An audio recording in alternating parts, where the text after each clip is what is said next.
अस्सलामुअलैकुम प्यारे बच्चों। आज की गिनती है इंग्लिश उर्दू दोनों में 1 से 5 तक। चलिए स्टार्ट करते हैं। 1 फुटबॉल, ONE 1 इंग्लिश में, उर्दू में 1।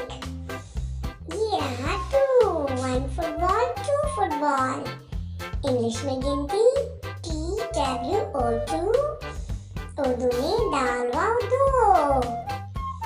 और ये रहा 3 1 2 3 फुटबॉल, THREE 3, उर्दू में 3।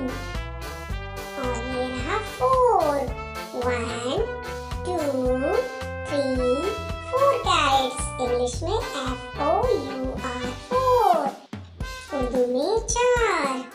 ये रहा 5 1 2 3 4 5, और इंग्लिश में FIVE 5, उर्दू में 5।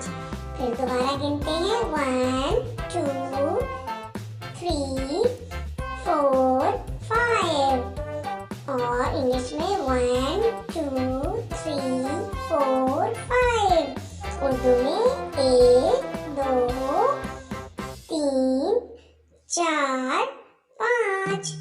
प्यारे बच्चों, यकीनन आपको ये सबक याद हो गया होगा। अल्लाह हाफिज।